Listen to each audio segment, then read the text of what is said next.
Hii ndio sababu kuu kwa nini kila mwanamke anapaswa kujua kuhusu kansa ya shingo ya kizazi.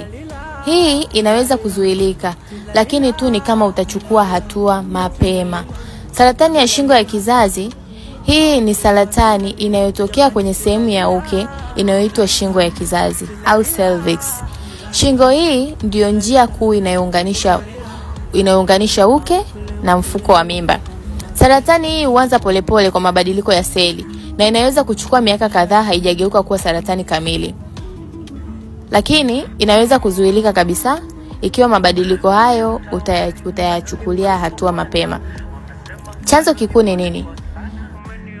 Chanzo kikuu cha saratani ya shingo ya kizazi ni maambukizi ya muda mrefu ya virusi vya HPV, yani Human Papilloma Virus, hasa aina zinazohusiana na saratani. Hizi ni dalili kuu za saratani ya shingo ya kizazi. Kwanza, kutokwa na damu ukeni bila sababu maalum. Unaweza kutoka damu baada ya tendo la ndoa au kati ya siku za hedhi. Vile vile baada ya kukoma hedhi, yani upo kwenye menopause lakini ukaona damu inatoka ukeni.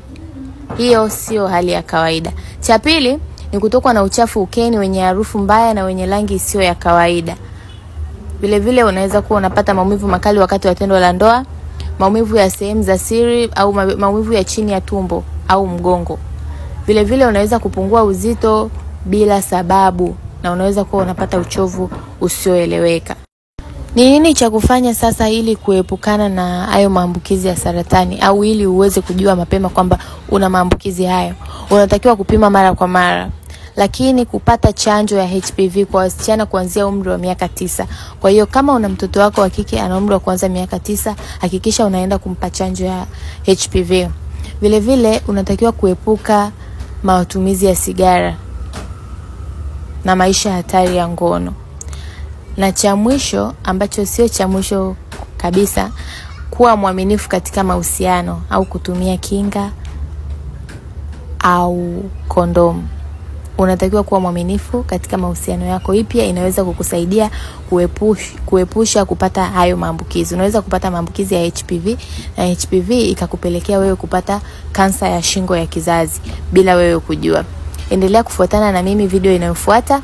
Tuendelee kujua nini cha kufanya sasa ili kuepukana na hii changamoto. Kama tayari una hii changamoto, ufanye nini ili uweze kupona? Share na rafiki yako video hii aweze kujifunza pia kuhusu saratani ya shingo ya kizazi. Kwa ushauri binafsi pia nipigie, namba yangu ipo hapo juu kwenye